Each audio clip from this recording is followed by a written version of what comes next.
Donc voilà, c'était le résumé du match. Moi après, ce que j'en pense, c'est que c'est une bonne opération pour le Maroc. Voilà, d'ailleurs, le gardien, c'était pas le gardien titulaire.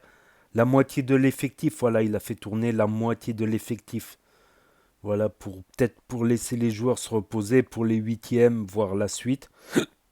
S'il y a une suite après les huitièmes. Donc ils étaient déjà qualifiés pour les huitièmes. Mais l'enjeu, c'était la première place. Si tu finis premier de ce groupe, tu affrontes le troisième du groupe A, B ou F. Un truc comme ça, un des meilleurs troisièmes d'un de ces trois groupes. Donc si tu finis deuxième, par contre, tu affrontes le deuxième du groupe A. Donc dans les deux cas, c'est pas une mauvaise opération. La première ou la deuxième place, c'est pas une mauvaise opération. À moins qu'il y ait une surprise, qu'il y ait une grosse équipe qui tombe en deuxième place. Mais apparemment, non, la plupart des grosses équipes sont premières, à part une ou deux exceptions. Et après, le Gabon, il s'est montré dangereux, certes, en début de match. C'est pas l'équipe type qui est alignée, l'équipe type marocaine qui est alignée. Et il y a quelques joueurs du Gabon qui sont tombés malades du Covid, mais je ne sais pas si c'est des joueurs importants ou si c'est des remplaçants ou des joueurs moins importants.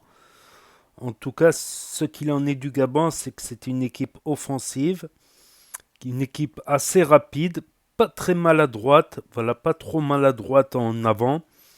Et là, par contre, on a des inquiétudes quant au Maroc. Ils finissent premier, mais on a quelques inquiétudes.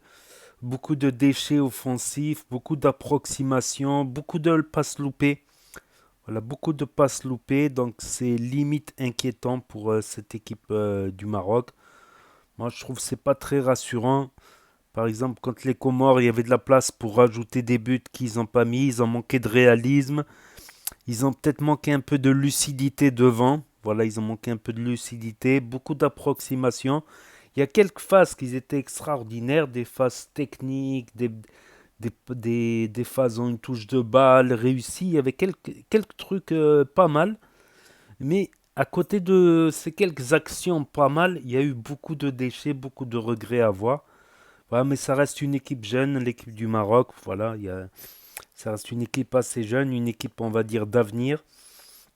Il y a aussi deux trois joueurs qui évoluent en Europe qui n'ont pas été sélectionnés. On ne sait pas qu'est-ce qui s'est passé exactement. Bon, officiellement, ils ne seraient pas trop impliqués, donc notamment Ziyech. Donc c'est quand même énorme, Ziyech qui manque à l'équipe nationale. Mais apparemment, ce serait un manque d'implication de ces deux ou trois joueurs qui n'ont pas été retenus pour cette canne.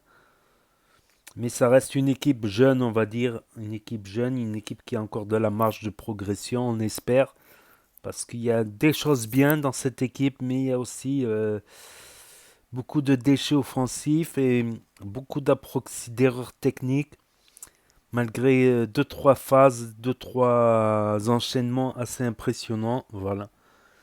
Donc on va voir qui est classé troisième.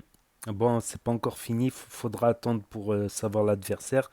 Faudra attendre que tous les groupes aient fini de jouer pour savoir quels sont les meilleurs troisièmes de chaque groupe. Donc n'hésitez pas à me dire ce que vous en pensez, à mettre un pouce bleu, à vous abonner, à cliquer sur la cloche. Et je vous dis à bientôt pour de nouvelles vidéos. Merci d'avoir regardé.